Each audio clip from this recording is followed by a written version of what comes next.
I started to speak before the microphones were turned on. Anyway, welcome to Peculiar Happenings. I'm Shelby. And I'm Lee. And so the last episode, which isn't uploaded because we still need to make a thumbnail and description for it. I completely forgot about that. Oh, yeah. I forgot about that, too. Yes. Our last episode, we talked a bit about Scooby-Doo, just in general, I think, but we also talked extensively about Mystery Incorporated because we've been watching that. Yes. But we're going back to old reliable Stranger Things today because why are we going back to Stranger Things today, Lee? I didn't even know this until you mentioned it. Today happens to be a very special day. It is March 22nd, and that also happens to be Will Byers' birthday. Happy birthday to Will Byers and Will Byers only. And I have some interesting news to bring up about that Ooh. related to his birthday. Really? Stranger Things posted today a happy birthday to him. Will has a new haircut. Will no It's longer, not a bowl cut? Hold on. It looks like a bowl cut, but it is less harsh.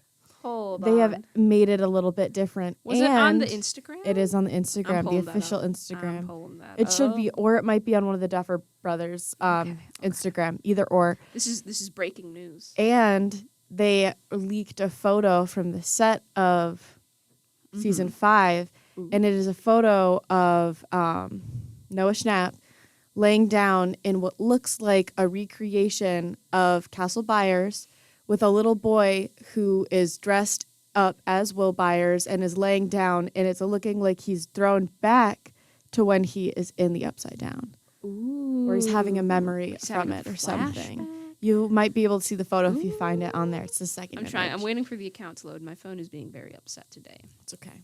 But while I'm waiting is for this to okay. load, what's today's episode going to be about? Today's episode is going to be about the Stranger Things antagonists, because we've talked a lot about, the main characters, the people who the story follows. Our beloved Steve and Robin and Nancy, Steve, of course. Robin, Nancy, the adults, the OG Shout out to group. Joyce and Hopper. Joyce and Hopper. Joyce and Amazing. Hopper, we love you. And Murray. And Murray's a Murray, real of one. course. But we thought it was Shelby's idea. We could change it up and we could talk about some characters that we haven't talked about yet, which happens to be the antagonists. So this is going to be an interesting memory exercise for me because, again, it's been a while since I've seen a variety of the seasons. So especially when we get back, because I forget, did we rewatch season 1 recently? We watched season 2. We watched season 2. Okay. I watched season 1 sort of recently. It was a little bit before because my mom was watching it, so I saw bits and pieces of it here and there, but I didn't watch it just in one sitting. So it'll also be a bit of a mystery game for me. All right. Memory game, not mystery. It's a mystery. It's always a mystery game here on It is. Peculiar Happenings. It really Because is. neither of us know what's going on. But I think that's part of the fun. Just It is. saying It is. random things. You know. But all right, so season 1, let's start with some of the antagonists of season 1. Yep. And we've kind of split it up into different parts. We've got sort of the I guess we would call them the side antagonists or maybe the lower level antagonists, and then like the big ones. Yeah. The big like world ending ones. Mhm. So Yeah. Brenner / the lab / the FBI / the Upside Down is the big one for season 1. Yes. There's a lot going on there, but so basically the Upside Down and Hawkins' lab are the main antagonists of season 1. Yeah. It's the introduction, so there's a lot of things going on, I feel like, at play that we also don't even fully realize until you watch the rest of the seasons. But there's a lot going on in the background. But Brenner definitely is the face of the antagonist, but also the Upside Down and the Demogorgon are the creature, but the villain kind of person is very much Brenner. You just touched upon something very fascinating that I've sort of been aware of but haven't ever consciously thought about, which is that each season has like the monster. It's like sort of monster of the week. They've got the main like scary antagonist monster, and then you've got a person that serves as the main antagonist too. Yeah. And I think that's very interesting, especially because, and we can talk about this when we get to season 3, because in season 3 we start to get overlap between the monster and the human antagonist, And that's further very in season fascinating. 4 when we get Henry. Yes. Because Henry as Vecna is a face and a person, yet also a creature. Yet also a creature because being in the Upside Down so long has corrupted him, which has fascinating implications. I have to say, it really does. It really Fascinating does. implications. But let's circle back around to season 1. So, I think, and this is part of the debate that I've had with my family before, which we've been talking about if Brenner ever actually cared about Elle and the children in like sort of a kind, genuine way, or if he only cared about them for how they could benefit him and like his research. Because it's kind of hard to tell sometimes. It's really kind of hard to tell, which I think is a really good move rather than just having it like clear black and white, because that must be the situation that Elle and all the other kids are in. Yeah. You know? It's a very morally gray character, and they did that on purpose. Yes. And I think, I don't know, it's really interesting to think about, because up until the very end, till when he dies, you don't know if he did genuinely care about these kids in his own weird, strange, like, way, or if he didn't. I think he did, but it wasn't, like, the normal parenting caring way. It was very much in his own twisted way he cared about them. Yeah, exactly. I think he did care about them, but in a way that, you know, like, any ordinary person wouldn't, because how can you like care about someone and then be like, you didn't use your psychic abilities well enough today, off to the dungeon with you? Normal people usually don't do that. You get to be locked in solitary confinement for 24 hours. It's so fun. This like 11-year-old. Like that scene in season 1 when Eleven's being dragged away and she's yelling Papa over and over again. That's very upsetting. It is very upsetting. But it establishes him. Her piercing scream gets me every time I see that scene. Yeah. Oof. But I think he did care about her in a weird way. And I think there's something to say about that in season 4 once you get to that point. Because I think it does show it a little bit more there. Because when the interaction is showing with all the other kids, it kind of shows a little bit of a care there. Yeah. But in a very strange and unhealthy way. In a very strange way. Yeah. It definitely was not normal. It's not like it's not like a selfless love that oftentimes parents or guardians have. It's like a conditional love where it's like, hey, as long as you're doing things that benefit me and, you know, sort of give me what I want, then I care about you. Yeah. Then I care about you. But if you mess up, you're getting sent to solitary confinement. I think he tried to convince himself he was being a good father and being a good figure for them. I definitely feel like it was a case where he was trying to convince himself that it's like, oh, this is for the greater good, because if we can figure out how to harness these abilities, it could mean great things for like containing or even manipulating the Upside Down. And that's where the hubris of Brenner and like all these like mad scientist-y characters come in, which is they're trying to control the Upside Down, and you can't. It's another dimension, first of all, with crazy murderous things in it. Studying it, maybe, sure.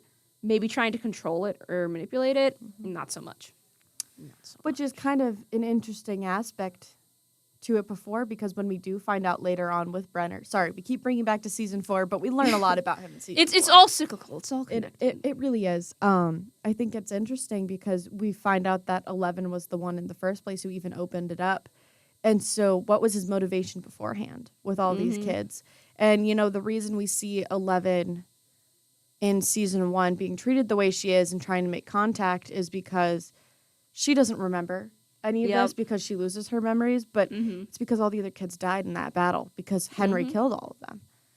And it's interesting to think that what was his goal in the first place? Yeah. Until he found out about the Upside Down. Yeah, I don't know, honestly. I think hopefully they'll answer it in season 5. Yeah, maybe that's something that'll be answered, but for now, maybe he didn't have a goal. Maybe it was just, well, because we saw from the very beginning that there was something a little off about him, right? Because he had a few screws loose. He dropped a couple of marbles, never to be found again. But I just completely blanked. Hold on, my brain is buffering. I was gonna say, because even before you learn that he's, was it Henry Creel? Because I know there's Henry and Victor, and I'm getting them confused in my brain. Yeah, it was Henry. Even before we learned he was Henry. No, sorry. Before we learned that Henry was Vecna, we see that there's something a little off about Henry. Bro's keeping a spider in a jar for funsies. Oh, for sure. Which is, okay. Maybe that's just normal young child behavior in like 1950s Americana.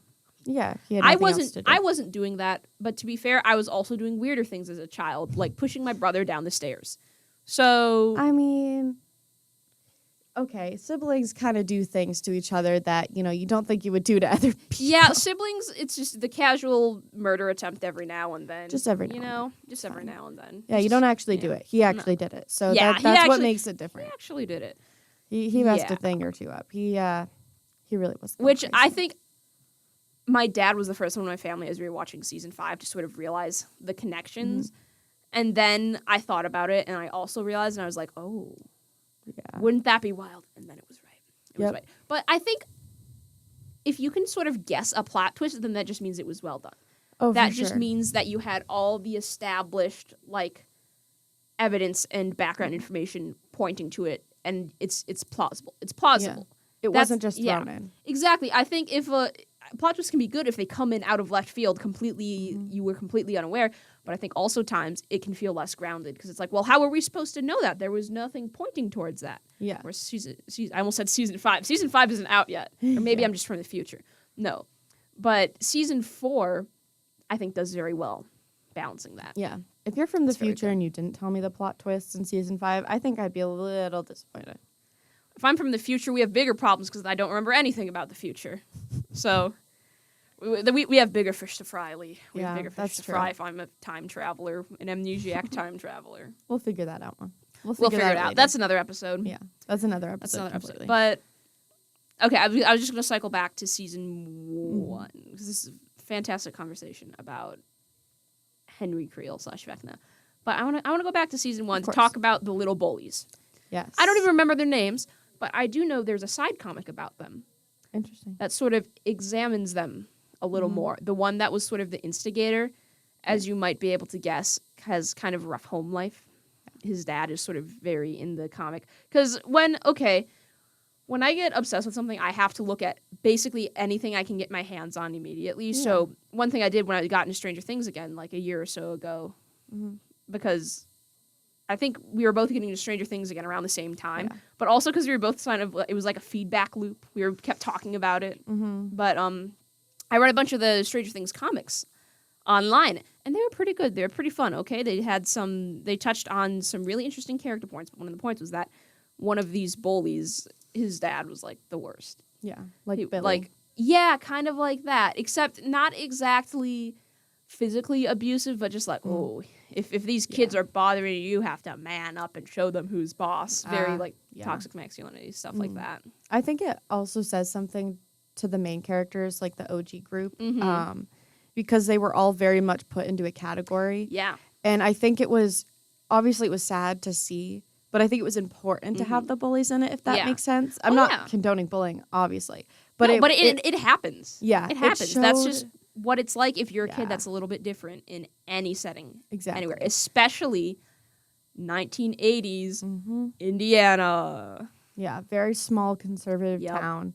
And they all had, names, and they all had nicknames that they were called. Oh, yeah. And they were all bullied for different reasons, and one of them being Lucas, and it was very racist. Oh, yeah. Very racist, which is funny because as a kid, I didn't pick up on that. Yeah. When I watched it for the first time, and not because I was ignorant or anything, but I just I didn't see it that way. As a child, you don't pick up on things like that as much because I hope for most of us, it's like we don't see things that way. Yeah, because we don't have those biases, and we don't understand that there are people that have those biases. So we see that, and we're just like, I don't understand. Why is that a thing? I don't get it. Yeah, like why would they call him that? That doesn't make sense. And then you rewatch it when you're older, and you're like, oh. Yeah, I understood when I was rewatching this season with my sister. Then I think a year later, when I watched it with her, I was a little bit older, and I watched it back, and I realized all of the names, what they meant, because then too I had found out that the actor of Dustin actually had like the shoulder thing, the shoulder and like his teeth and everything like that, and it made more sense. That whole interaction, but I think the bullies play a big part too in the season, even though they're not as evil as Brenner, but they definitely play a significant part. Oh yeah, because there's a whole thing where the one is threatening Dustin at one point, and then he's about to make Mike literally kill himself. Well, yeah, about to do something like real bad, and the only reason that Mike is okay is because Elle comes in clutch and is like, don't worry, dude, I've got you with my psychic powers. And then the bullies are like, what? She's our friend and she's crazy. Yeah, exactly. Which I love that scene so much. Scene. I love so Dustin. funny. I just love baby Dustin. He is so adorable. I love that. Sounds weird, but you know what I mean. Like, he's just a little guy. In the way that it's like little brother. Yeah. Like it's like, oh, that's your little brother. You want to like punch him in the arm, but if anyone is mean to him ever, you will probably get arrested for what you'll do in retaliation. You know? I just want to squeeze his little cheeks and tell him that everything's you're gonna doing be okay. Great, kid. You're doing great. You're doing great, bud. I mean, I want to do that with all of them. They're also tiny and adorable, and I love them in season 1. Obviously, I love them later on, but they're so different. It's really weird, though, because watching the show, when I was watching the different seasons of the show, I was about the same age as all the actors. Mm-hmm. So it's really weird to watch season 1 and be like, oh my gosh, they look so young. When I was watching that, when I was younger, I didn't see that. I was just like, yeah, these look like normal people. Yeah. These look like normal people. And now that I'm like 19, I was like, oh my goodness. What I like, they were so young. This is kind of unrelated to our topic, but it loops in, is I think Stranger Things is one of the few shows that I've watched where they have hired an actor that is actually the age that they're trying to portray. Obviously, it changes later on when they're in high school. Like they're all growing. Our age. They're growing. Time is difficult. And they didn't want to change the time period. They wanted to keep them as freshmen in high school. But I think it was really, it's very interesting, especially for our time period and how like media works.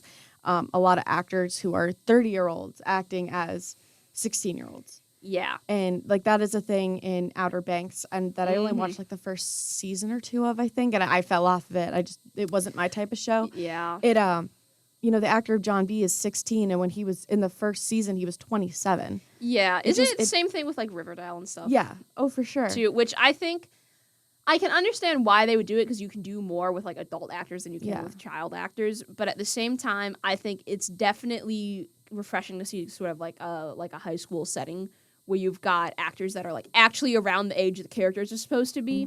Because I think it brings it definitely makes things feel more real. It makes it feel more grounded, and I think it works very nicely. And I don't think it would have had the same effect if they were acting as these young kids, like 11-year-olds. Yeah. If they had been like 16 when they were acting, it wouldn't have made as much of an impact, I think, on our generation as it would have. It still would have been well done. Oh yeah. And like your dad said, it would probably be one of the most 80 things for them to do. Yeah, exactly. But it's still very I appreciate that they did that. And I think I love the original group.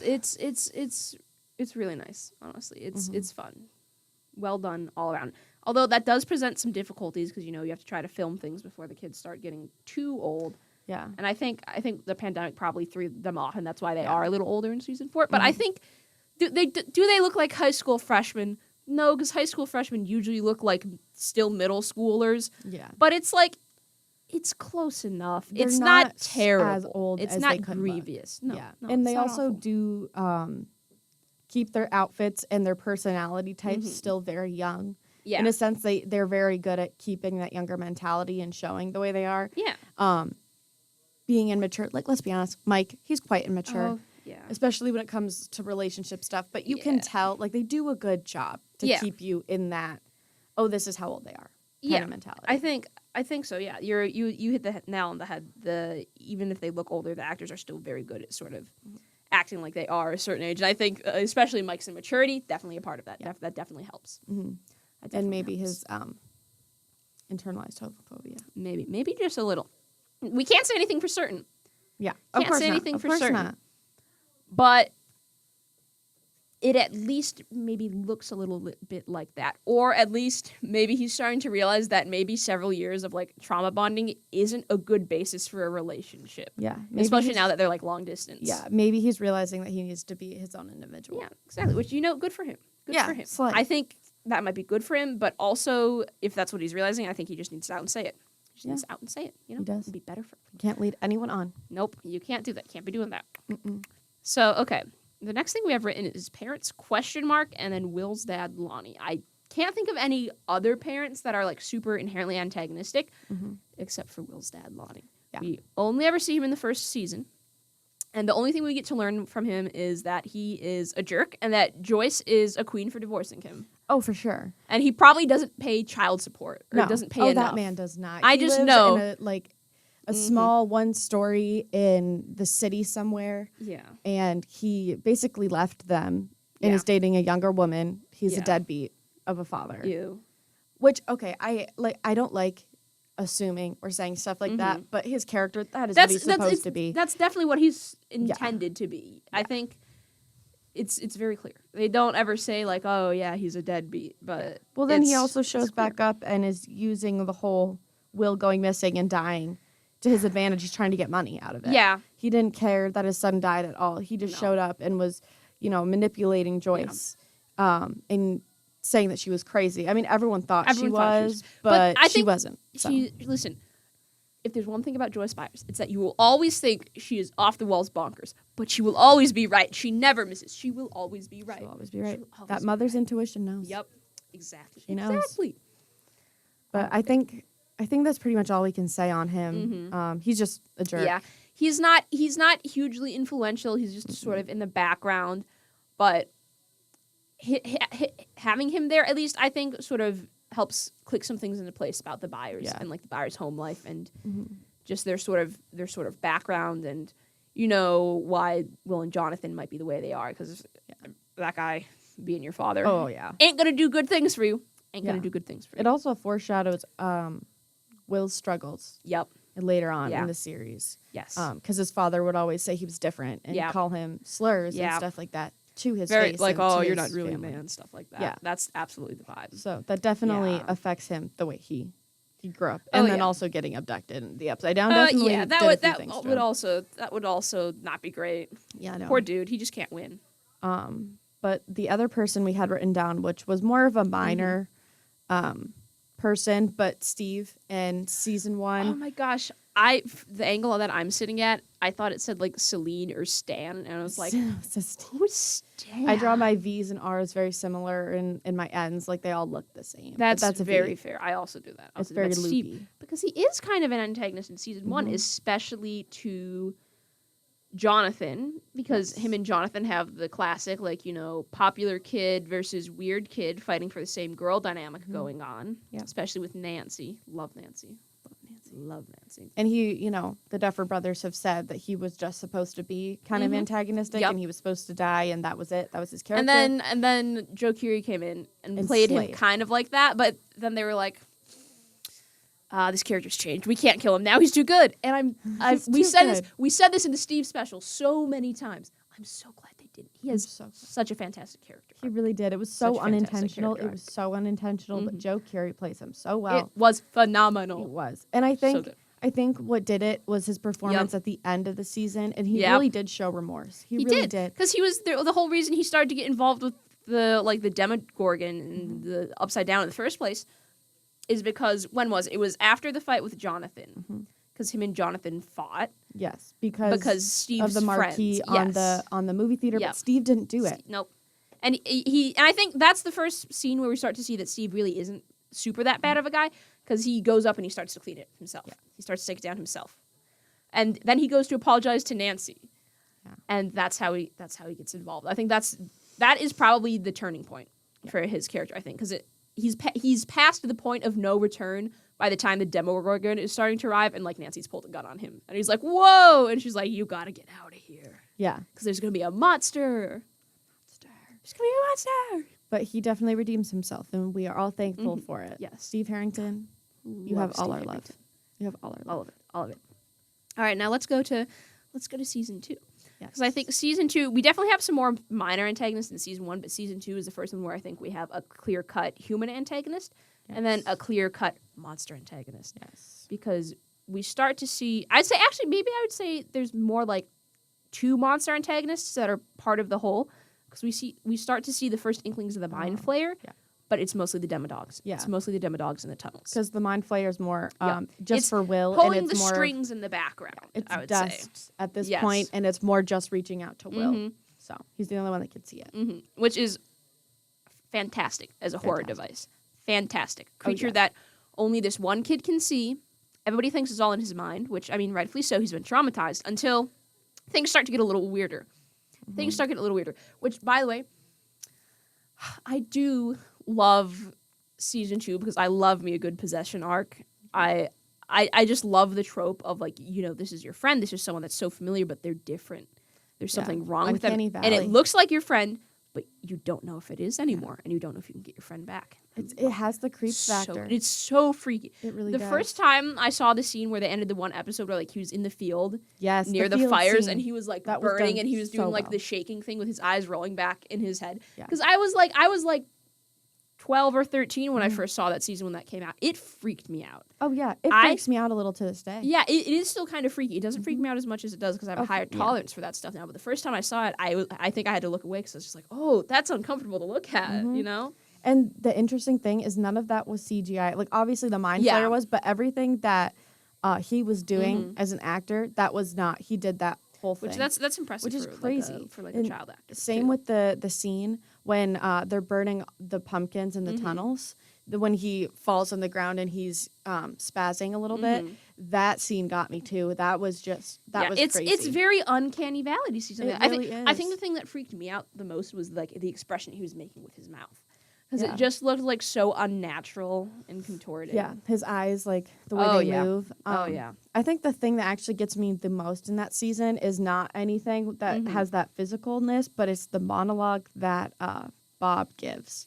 When it has that creepy background and he's talking about the clown and his fear, and then how it does loop back at the end. That monologue gets me every time. It's so unfortunate, and it's a good monologue too. He's trying to help, but it sort of dooms Will, and in the end he ends up doing himself because of it, because he starts to get more involved with things because of it. And it's unfortunate. I mean, there's no way he could have known. But yeah.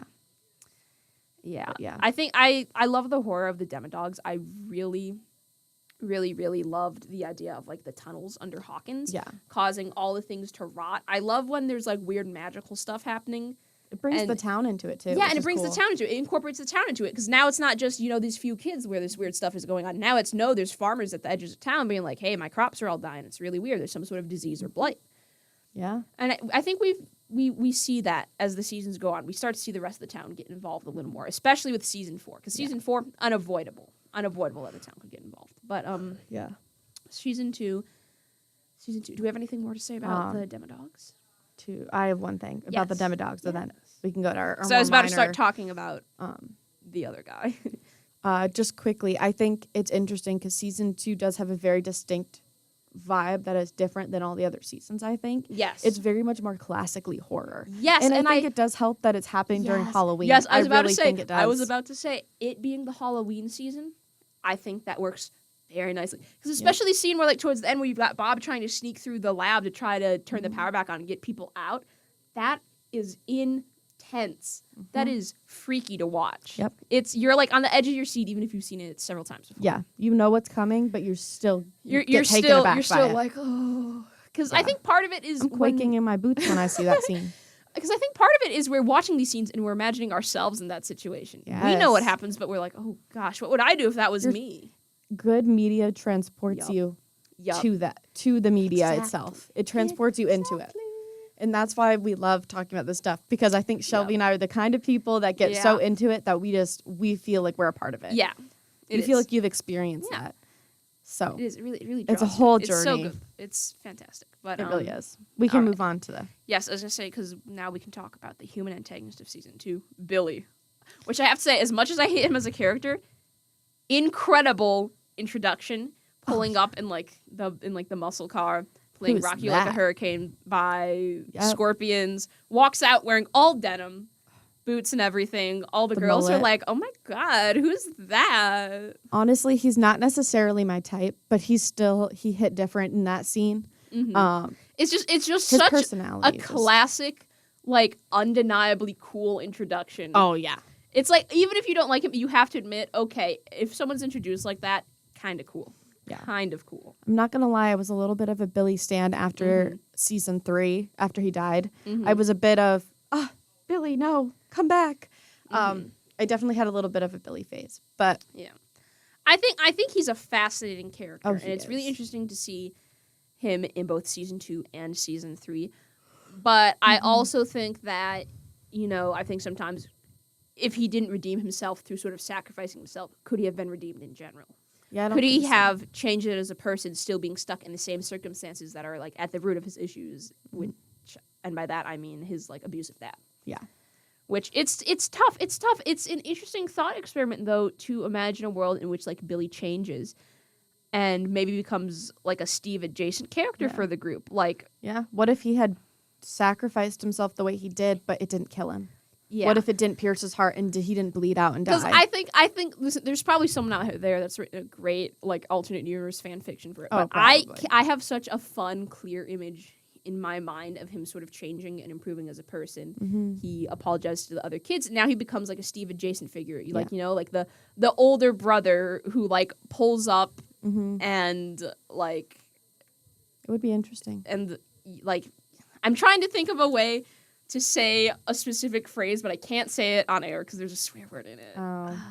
I feel like he would be an interesting character if he had lived. I feel like he would have moved out of Hawkins. Yes. I think he would have moved away. And I think then it would have been interesting to see him come back and help fight this if he hadn't died. I think that would have been Because cool. I think Him and Will would have had connections in the possession. Mm-hmm. Because I was gonna say it's interesting to think about what might have happened to him if he didn't die. Because again, like I was saying, I think it. Well, sorry, I got confused because I just heard people outside. Anyway, I think it would have been sort of fascinating to see how his character would have developed. Because would he have dug himself deeper into his grave of being like a bad person and terrible, or because in season 3 he does sacrifice himself in an attempt to protect Max. Even though his dad sort of forces on him and he's like, you're the older brother, so you protect your little sister, he does clearly sort of care about her. And even if he doesn't like her that much, obviously he doesn't want her dead or hurt. Yeah. So I think it would have been very interesting to see how that sort of older brother vibe might have evolved and how he might have improved. Yeah, I definitely It's just think an interesting so. thought experiment. An interesting really thought is. experiment. But that's not what we got. But what we did get was a guy who started off, I would say, very bad. Because, like, literally one of the first scenes, Max is, like, making some friends. She's talking to some people. And his response to that is like, oh, you're talking to people? You're making some friends? Oh, is it that?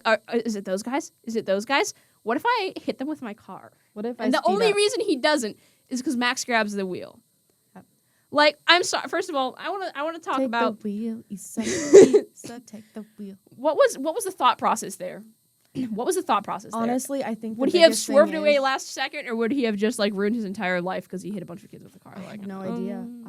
What was the thought process there, Billy? I think the thought process was the fact that he was racist and a bully. I really think that's what it was. The thought process was, I don't like these kids. Let me hit the gas. Well, he saw Lucas, and he genuinely told Max don't associate with those people, and it was because of Lucas. Boo. Which is interesting because then Max does end up with Lucas, and I think that's an interesting thing to see their relationship grow. But I think we can start talking about season 3 a little bit, but still talk about Billy. Because he's also a main antagonist of season 3. Because the Mind Flayer couldn't get a hold of Will, so he found someone else that was vulnerable. And Billy was definitely emotionally vulnerable to that, even if he seems like a big tough guy. And so that physical aspect of the Mind Flayer, which is a really interesting comparison to the season before. I think it's so fascinating because this is one of the seasons where we start to get the overlap between like the creature antagonist and the human antagonist. It's like a little Venn diagram, but the circles are starting to merge, And it's again, I love the horror aspect of this season. People being like possessed by the monster, freaky. Oh, the scene with Nancy and Jonathan in the hospital. Oh my gosh. Ooh, that scene. Frightening. It's amazing and so terrifying.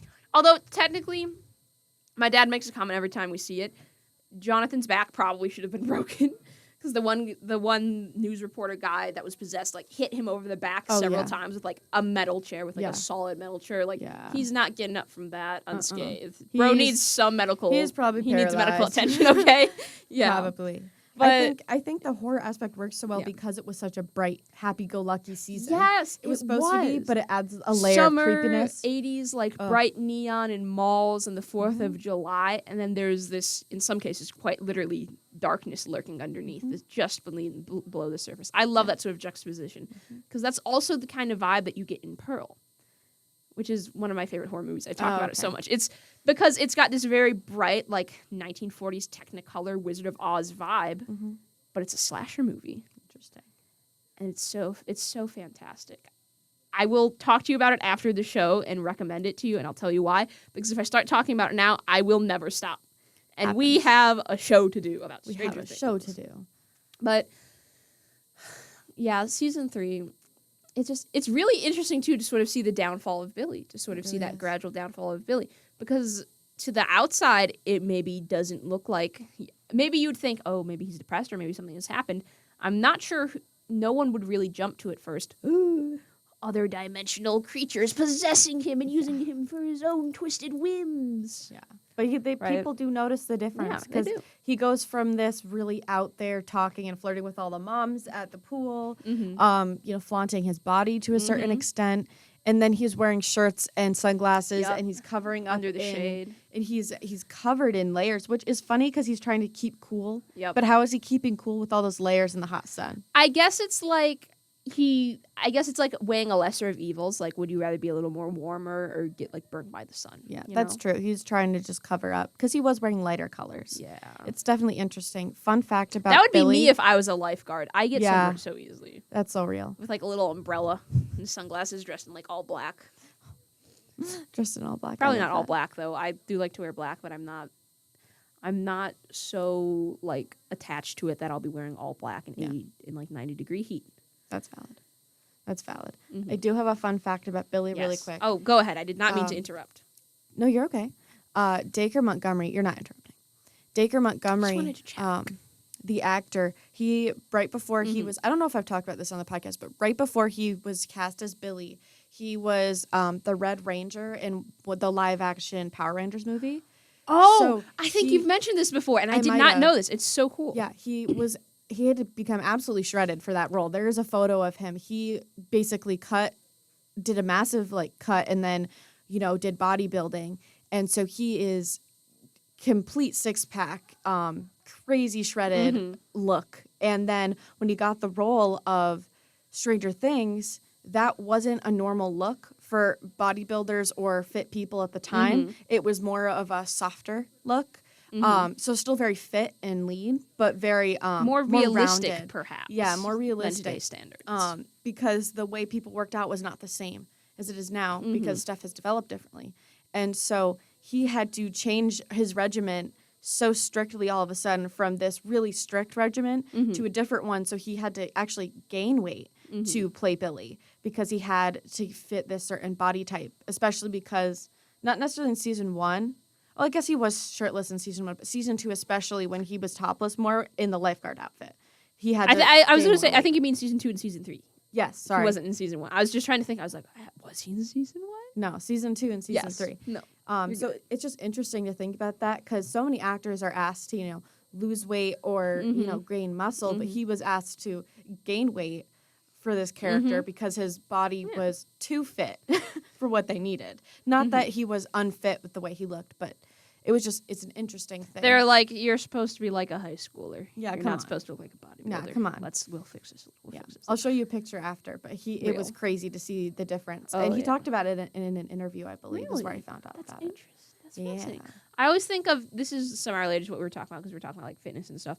I always think the one scene in season 2 where like he's in the living room doing like bicep curls while like smoking a cigarette and watching TV, and then he like puts the weights down and like takes a drink of beer is the most 80s like high schooler thing ever. That is so funny to me. That is his diet. He probably only drinks beer and smokes cigarettes. Yeah, which if that is all not good for him, first of all.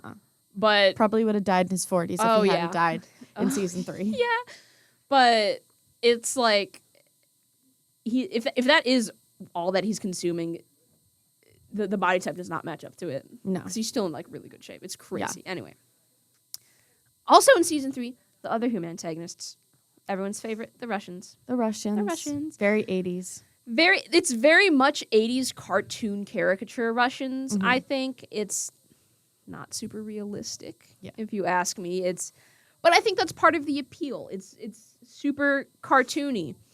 It is exactly what you would have expected people in the 80s to imagine them to be. Yes, exactly, because you do watch like actual movies from the 80s, and when they do have, I think, references to Russians or something, it's always very cartoonish. It's not grounded in reality. It's always like, oh, those those like Russians with their communism and pet bears and vodka, like any stereotype you can think of.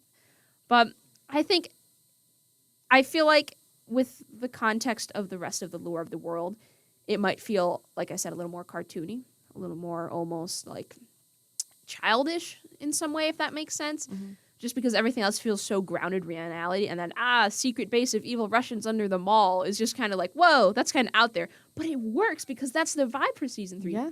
Because like we were saying, season 3 is all bright and over the top. Mm-hmm. And I think it's just, oh my gosh, we also forgot. This technically goes with the Russians category, but the one like Terminator-esque guy. Oh my gosh. The guy that's just straight up like Terminator. Arnold Schwarzenegger reference. Oh my gosh, that man is absolutely terrifying. If I ever saw him out in public and he was dressed like that, I think I would steer clear. Yeah, I'm sorry, he could crush me in one hand. Hopper and Joyce are so brave for seeing that guy and not immediately like dying like frightened little rabbits. This like, scene, I would not mess with him. At the fair when Hopper is fighting them in that House of Mirrors, the fun house. Oh my gosh. That's a good scene. Such a good scene. Such a good scene. The battle with the lights flickering and like basically like the punching bag things and throwing people. It's oh my gosh. That scene one thing gets me just so my adrenaline starts going. There are many things that Stranger Things know how to do, but if there's another thing that they know how to do, it's how to make a really compelling, visually fascinating fight scene. Oh yeah. Oh yeah. Even I've seen them do so many things where it's just so visually, it just makes my brain go burr. It's visually delightful. It really visually intriguing, visually complex. Especially season 3, but all of them. But especially because you've got all the like the bright neon, you've got all the like summer colors, you've got because Max and Elle, they go on the shopping trip, and Elle has very like new wave type fashion because it's right around that time in the 80s. And then 4th of July, so everyone's got like red, white, and blue everywhere. There's fireworks. It's larger than life, and that's part of why I love it, I think. That is part of why I love it. The neon new mall that's been built. Oh, yeah. That's such a big thing. Starcourt Mall. I would shop at that mall. It looks so fun. I would shop there. It looks so fun. So fun. Real. Do you want to move on to season 4? Yes, let's go on to season 4. So, season 4? No, season 4. I got the words mixed up in my brain. Actually, no, we're talking about season 4 of Stranger Things. I didn't even comprehend that you had that, so. No, okay, season 4. What do we want to start with, Lee? What do we want to start with? We should probably start with take 2 of Brenner. Yeah, it just I like how you wrote in the notes just Brenner and then in parentheses part 2. Exactly. Because he's back. I mean, you go. I was just going to mention something that you said, which is Stranger Things is very good about. If you don't see a character die on screen, chances are they aren't actually dead. That's what I was going to say. Same wavelength. Same wavelength. Oh my gosh. No, but I was going to say, because with a lot of the other characters that do die, you see them die on screen, and that's a pretty permanent, solid death. Season 1, you really... Was it season 1 where he was... Yes, because season 2 with Callie is sort of Elle dealing with the aftermath of him and not sure if he's still alive or not.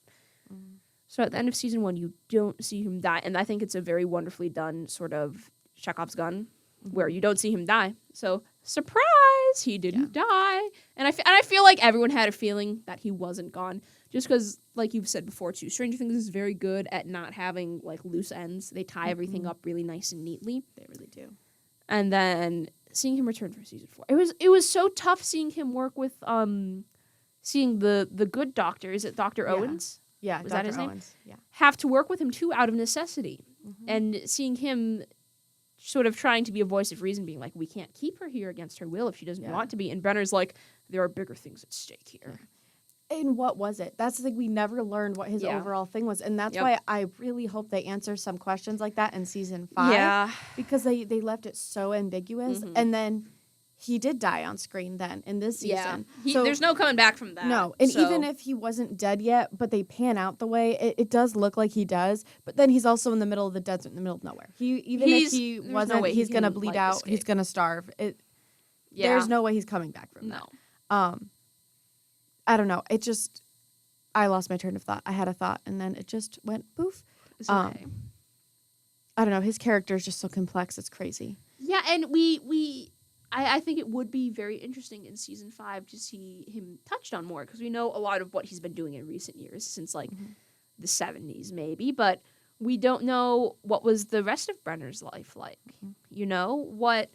How did he get involved with this sort of secret government program to do with children that have sort of psychic abilities, that have supernatural abilities? What, like you said, what was his end goal? What did he want? What was it all for? Was it just to like see what he could do? Or was there a reason, Yeah. It's fascinating. Who knows? I hope those questions are answered. Oh, yeah. I was just about to say, there are a lot of unanswered questions that all we can do is hope that they answer. Exactly. And now, do you want to talk about the next person a little bit? Because I know we've touched a lot on Brenner, especially from season 1. Yes. Take it away. The next person we have written down is Angela plus friends. So this is another, more minor school antagonist, specifically for Elle. Because they live in California now, don't they? Yes, they do live in California, because that's how they meet Argyle. I love Argyle so much.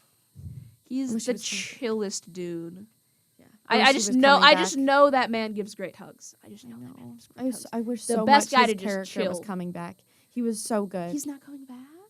The actor came out and said that they never called him for season 5. No. They started filming and they never informed him. They never gave him a script. They never did anything.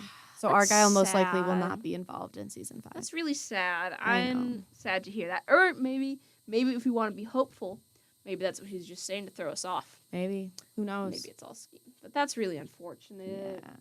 Well, the thing is, we also don't see him join them when they all go back to Hawkins.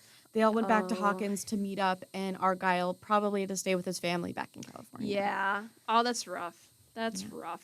He bounces back quick though. I'm sure he'll be fine. I bet he probably thought he was just high the entire time. Yeah. He just thought it was one big trip. No. But I was gonna say, so Angela and friends, the school bullies out of all of the antagonists are the ones that irk me the most, because I have seen people like them at my own school and my own experiences, and they're always like the same, and it strikes a personal nerve with me, and I'm like, oh. They think they're better than everyone, and they think they can, on people. Yeah. It's just... It's so bad. And they're just genuinely bad people. Yes. Genuinely. Angela, it wasn't even, first of all, I like how, so the bullies in the first season were bullies, but they're also straight up out to commit a crime against us. They're straight up out to, injure this guy, do bodily harm. Okay, y'all didn't think that one through, first of all. That's crazy. That's, that's for sure behavior. Some small town activities in 1980, whatever. Yeah. But Angela is just so mean. She goes for the throat.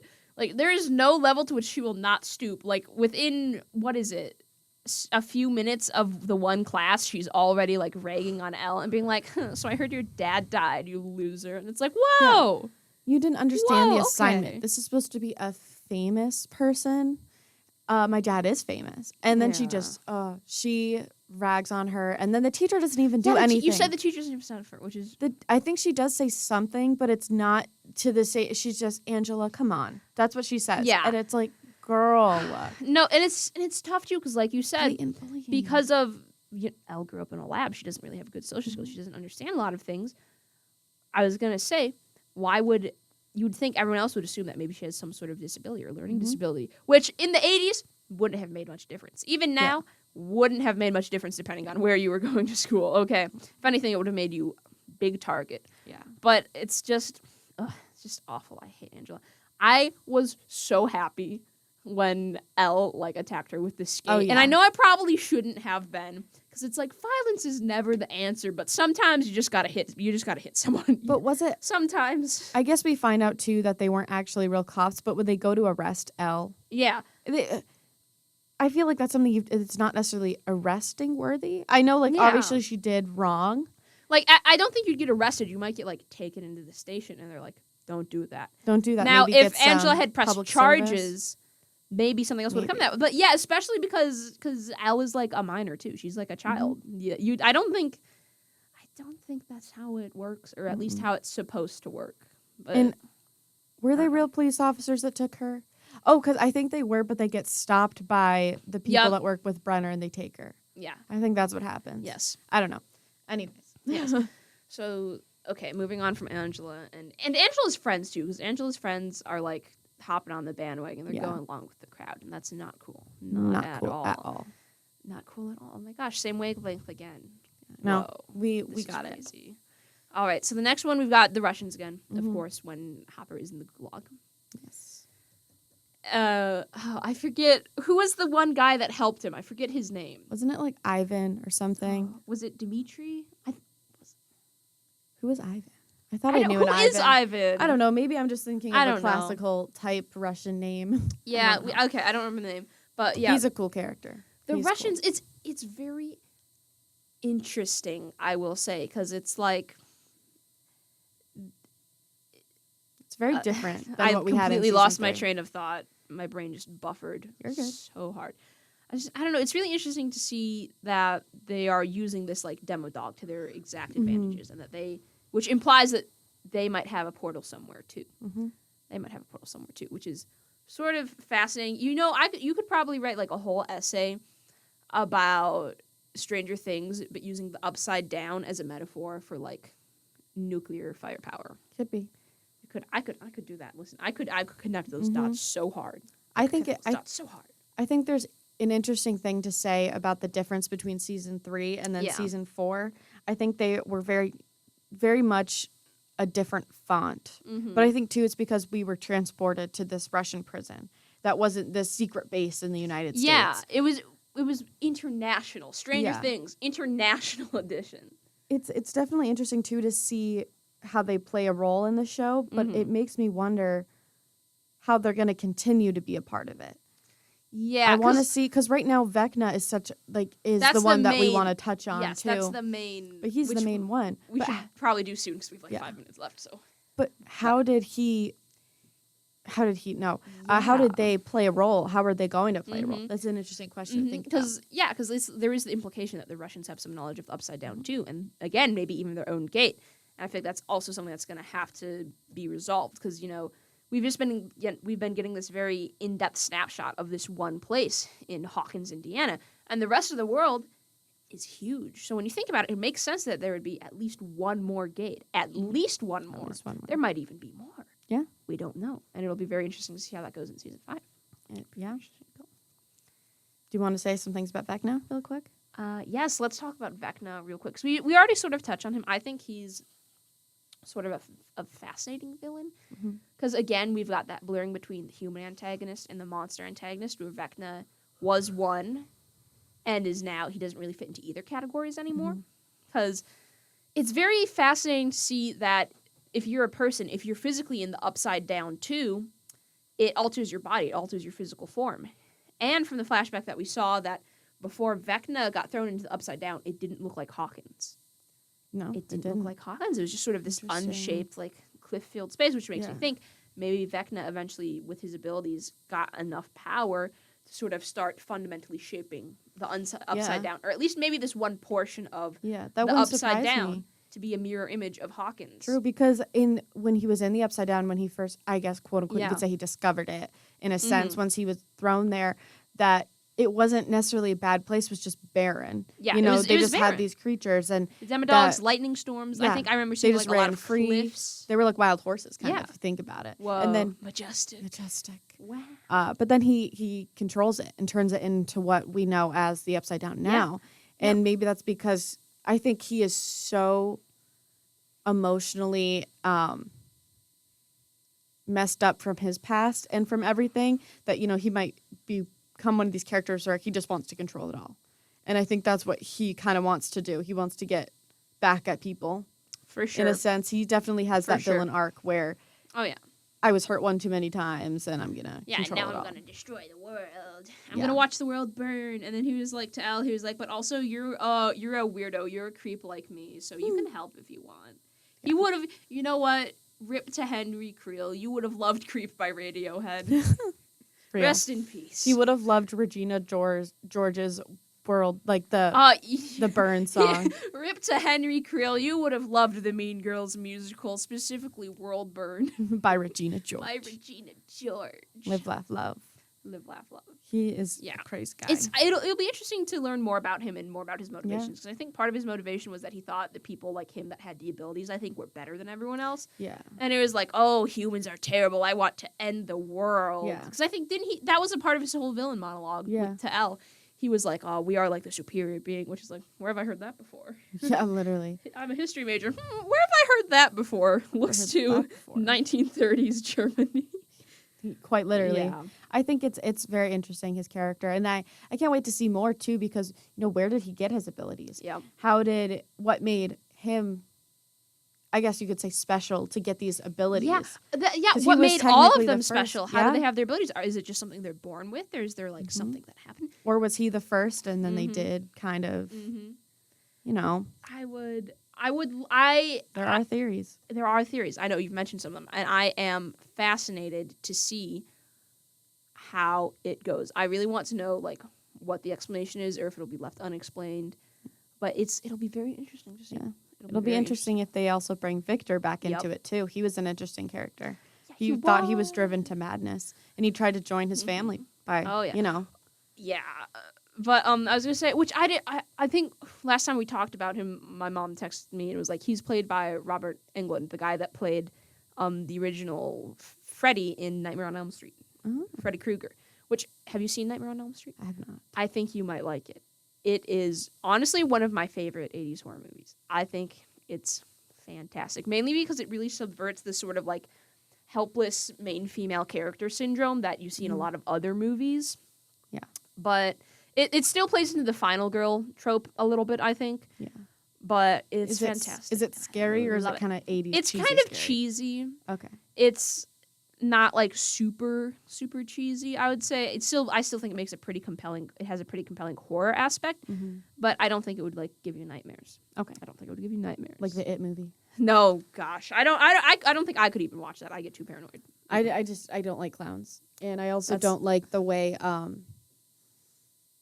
I don't like the aspect of the little kids getting hurt the way they were. Yeah. I didn't like that. It's just there's a difference between I think like good horror and then stuff that's just heavy, and I feel like it has good horror, but it also just gets really heavy, especially because there's all these things happening to like kids, and that's always something that's very hard to deal with. Yeah.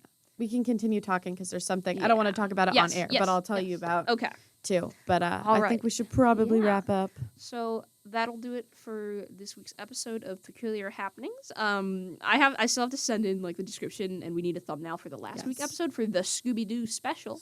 So if there's anyone listening, keep an eye out for when that comes out, because that was a very fun one, and we will probably have many follow-up episodes for that in the future. For sure. Anyway, this has been Peculiar Happenings. I'm Shelby. And I'm Lee. Stay weird and have a nice day.